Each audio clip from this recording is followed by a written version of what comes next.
Perfect. Hey, everybody. It's Anthony. You know the name of the title. Before we get into that, please like, subscribe, comment what you want to see next, more music stuff, and let's get into it. Okay. Released in October 18th, 1999, concept album about love, and obviously it's Opeth and it's metal music, so it's criticism of religion. It's really dripping in atmosphere. It has a really nice heavy sound. Awesome jagged riffs. I mean, Michael Ackerfeld, the lead singer, the lead producer, lead guy for Opeth, obviously his vocals are amazing. His growls are like coming from hell, and then his cleans are like angels up in the sky. But what really makes this album pop is its dynamics. Benighted and Face of Melinda to really heavy stuff like Serenity Painted Death or White Cluster and like Godhead's Lament and stuff. And even within those songs, there's a lot of dynamics, like in The More and in Godhead's Lament, some of my favorite songs. You have these really cool acoustic guitar passages. Intertwined in that, around that, it's just this heaviness and this darkness, and it really makes pictures in your brain. The music reflects the artwork as well, and the artwork reflects the music. It's a really cool picture.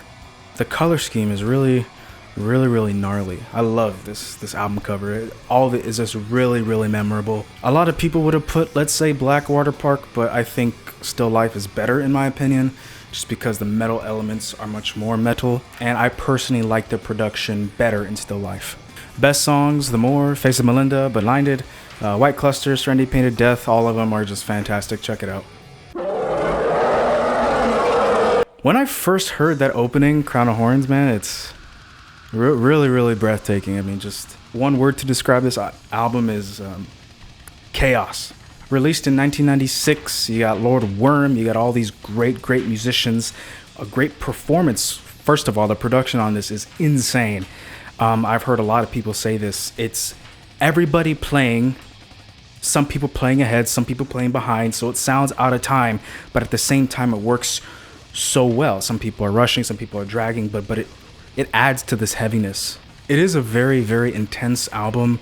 Guitars are really heavy, the bass is really heavy, and the drums are insane, and obviously Lord Worm standing out in every song. And it is pretty interesting melodically as well, like guitar lines and bass lines, like in Slit Your Guts, that weird breakdown where it gets to really like jazz fusion sort of.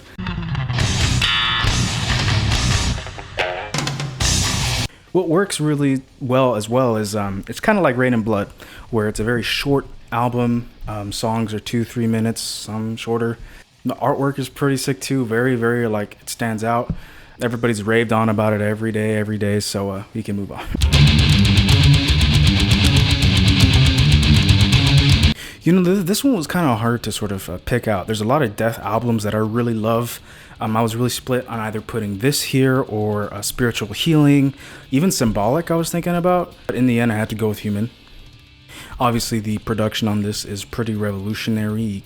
Scott Burns got this really amazing heavy drum sound, and the performances on this are crazy as well. I like the members better on Spiritual Healing, but I can't deny that Paul Masvidal, Sean Reinhart, and Steve DiGiorgio just play their asses off. You have songs like Flattening of Emotions. That drum intro is iconic. I mean, just hearing it for the first time, you know, like, oh shit, something's up. Suicide Machine, really catchy. Almost all the songs in here are like really catchy. Like Lack of Comprehension obviously is super catchy. Flattening of Emotions is really catchy. The chorus is great. Suicide Machine's chorus is really great. I gotta give a shout out to the bassist Steve Giorgio.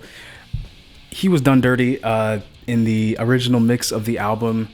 He's really buried in there. You can barely hear the bass. But if you listen to the isolated bass tracks, or even the reissue where they turn up the bass just a little bit, this guy's playing some crazy shit. Like, he's not just playing with what the guitars are playing. His work is pretty crazy. Really a staple, really influential, and yeah, it's number 2. All right, and for number 1, it's... This is where it all began for me. I mean, for a lot of people in music history, this is where it really began.